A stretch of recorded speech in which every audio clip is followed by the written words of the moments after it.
So once again we return to Vinegar Syndrome's drive-in movie collection, and equally we return to the works of Cirio H. Santiago, the man who you might remember as being responsible for the last drive-in movie I spoke about on here, the padtastic samurai action flick Death Force. Well, the same year he made Death Force, he also directed a low-budget erotic horror film that would eventually manifest itself as 1978's Vampire Hookers, a movie that I was initially misled into purchasing. You see, in the UK, Vampire Hookers isn't called Vampire Hookers, I assume because the actual semi-erotic content present, along with the title, made it sound a little too pornographic for the then BBFC's rigorous standards. As a result, in the UK, it was retitled and repackaged as Twice Bitten. And apart from a busty artist's impression of a vampiress who isn't actually featured in the movie, and a handful of gratuitous nudie shots on the back of the box that I can't show you here, there's absolutely no mention or hint that this movie was known as Vampire Hookers anywhere else in the world. In fact, when I won it in an eBay auction, I was sold entirely on the cover and went under the assumption I was getting a low-budget, slightly erotic vampire horror movie. Hell, I was so sold on the cover alone for the film, the main reason I picked it up was to include it as an obscure vampire movie during last year's Red Triangle Halloween specials on the subject of vampires. It looked spooky, and the blurb on the back of the box made it sound like it was something with a bit of a punch behind it. A bit of weight, you know. This wasn't to be the case. Instead, the movie is an erotic horror comedy, and I use all three descriptions incredibly loosely, as erotic here means totally unsexy nudity and writhing, horror here means plastic vampire fangs and nothing else, and comedy here means an Igor-type character who farts during moments of tense silence. If any of those three things seem like extreme and interesting explorations of the genre to you, all I can say is, my friend, go and buy this movie, you've hit the jackpot. The film stars Bruce Fairbairn and Trey Wilson as Tom and Terry, two sailors on shore leave in the Philippines who are looking to cut loose, have a good time and party with the ladies. However, after spending a good amount of time on the town in which they grossly insult the people of the town they're in, there are several jokes about the Philippines being full of transvestites and also about the food and water being questionable and inedible, they don't find the ladies and luxury lifestyles they were hoping for. When drunk and down on their luck, they decide to take a chance on some prostitutes, where they're almost immediately jumped, and while in the middle of being mugged, they're rescued by a local cab driver, Julio, who's played by the same actor who played the cab driver Gamora in Death Force. He takes them to a bar and chats to the guys about local customs and what is a good idea and what isn't. That's when a beautiful woman walks into the bar and the sailors are smitten by her. They ask the cab driver to arrange a date with her, but while they're arguing over who gets to be the lucky guy, the sailor's captain enters the bar, sees the woman and asks her for a date. The woman agrees and the pair leave the bar with Julio, only bizarrely she's taken him to a graveyard. To come back to my place, bouncy, bouncy. They head into the main crypt of the graveyard where a secret underground passage is revealed, leading the captain right into the nest of a hiding coven of hungry and exceedingly horny vampires. These are the daughters of Richmond Reed, the head vampire, played with all the gusto of Edward-era Bela Lugosi by David Carradine. The plan is seemingly simple. Go into a port town bar, pick up a sailor or two, take them back to the crypt with the promise of sex, then drain them of blood and take a backstock to save having to do this as an emergency on a regular basis. When the captain fails to return from his night out, Tom and Terry decide to investigate. After some extensive searching, they eventually find the woman trying to pick up another guy at a different bar. They follow her back to the crypt via a cab driver, and one of them stays with the driver while the other one explores the crypt. They're then both caught by the vampires who warn the sailors off pursuing them. Naturally, they don't. They go to the authorities who laugh them out of the building and then try to learn more about the vampires through books and other accounts, which fails miserably. Eventually, Tom returns to the graveyard with some army types. He tries to get into the hidden crypt, fails, and then is abandoned at the graveyard where he's attacked by farty Igor. He's knocked unconscious, stripped naked, and dropped off in a bedroom.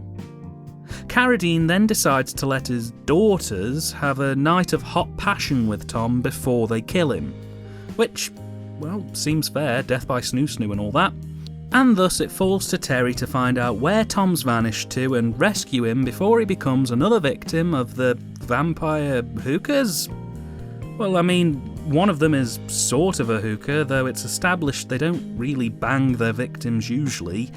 It just seems a bit insincere to call them hookers if they're not, really.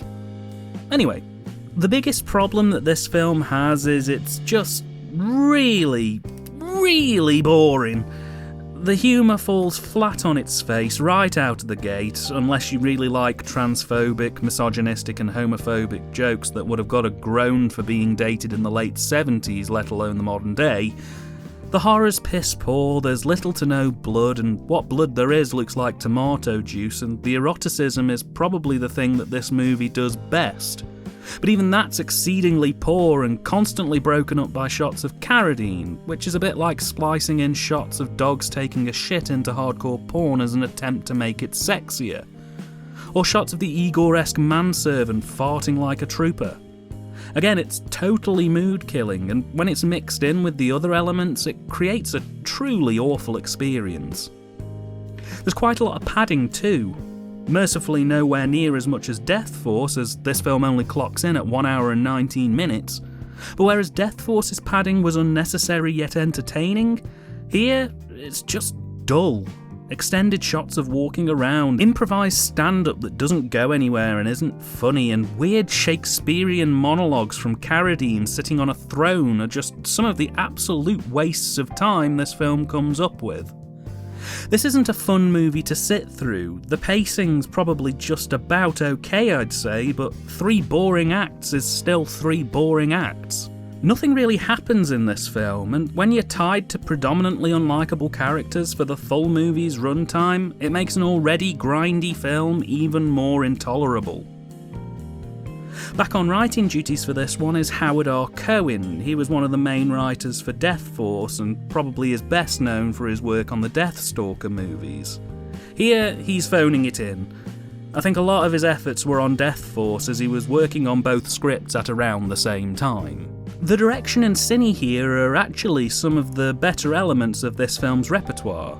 The direction's nice and fluid, the characters all animate through their scenes, and with the exception of Carradine, who could not be screaming paycheck acting hard enough here, for the most part, they do alright. The cine's also quite nice too. The main erotic scene in particular with Tom really stood out to me as they intercut shots of the lovely ladies with symbols of Belial and demon worship. It's quite powerful use of cine and direction here. And while it's hardly groundbreaking stuff, it does show a competency that I didn't see in Santiago's other films. Most of the cast seemingly got quite into this. Even if I don't like the way any of the characters are written, I do at least like the way they play what I don't like, if that makes sense. Equally, the cine's pretty decent for a low, no-budget feature.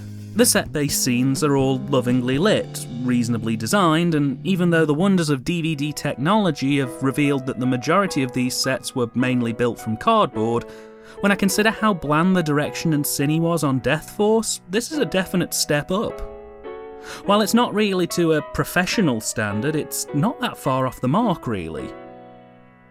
With performances in mind, I'd say it's not the worst I've seen. Both our main leading sailors are good at the scripted stuff and awful at improv. Carradine couldn't be less arsed to be in this if he tried, though the occasional glimmer of interest does occasionally break through now and then. But he never really gets above aware he's in a film levels of the performances here he gives. The ladies, Karen Stride, Lenka Novak and Katie Dolan, are great as Cherish, Susie and Marcy. I don't think they were given a lot of instructions as to how to play these roles, and I think they understood where their place and tone in this movie was, so they just decided to have fun with it. Karen and Lenka in particular deliver most of their lines with a wonderful self-awareness at just how corny all this is, and it's probably one of the best parts of this movie in my opinion. Normally I wouldn't go in depth on a sound design, but here it's truly dreadful. The ADR throughout is painful, and the scoring of this picture, barring the end titles and the occasional rare glimpse of 70s funk, sounds like it came out of a 1920s spook show. Much like Death Force, I'd hazard a guess that this is predominantly library tracks, which isn't really great even if this was the only problem. But when combined with ropey ADR and poor sound effect timings, really just goes to show what an absolutely shoddy job this thing is in my opinion. Vampire Hookers is the B-picture of this collection of films by Cirio Santiago. It forms part of the drive-in movies collection that was released by Vinegar Syndrome at some point in 2013. I'm having real difficulty pinpointing an exact release date for this one. As a VHS, it was released in the UK as Twice Bitten, I believe in 1987. Again, it's quite hard to find the exact year this thing came out, but it's definitely after 1985 and definitely before 1990. The VHS release was a cheaper than cheap affair. They'd literally chopped the title card out and replaced it with a still and the words Twice Bitten copied over it. Nothing that I could spot had been specifically cut for the UK release, but what I will say, in a move which I personally found hilarious, CBS, the company that distributed this film in the UK, ended up reusing some of their old unsold tape stock to make copies of this film to sell. The problem? They didn't block wipe the tail end of the tapes when they redubbed them, meaning whatever was on the tape before it was redubbed was still visible at the tail end of those tapes. On my copy was Thomas the Tank Engine. I laughed for about 5 minutes solid when I found this because it bled into the end of the film with a cheery, whistly instrumental number which I wasn't expecting. Vampire Hookers has almost the inverse problem to Death Force. Whereas Death Force had some quite mediocre direction and cine, grievously overran and was stocked to the eyeballs with padding, it was ultimately a fun, low-budget little picture with some great action moments. Vampire Hookers is a nicely shot movie, and that's about it. Other than that, it's just really dull. Very predictable, over-reliant on the erotic elements and terribly poor comedy, and the best thing I can honestly say about it is at least it was mercifully short. While a few self-aware performances do save this film from the crushy bin of history, it's not one I'll watch again anytime soon. It's not one you should watch either, really. It's not very good. And I think the only way you'll make it through this one is either with a bottle of the strong stuff or something herbal. Make of that what you will. Till next time.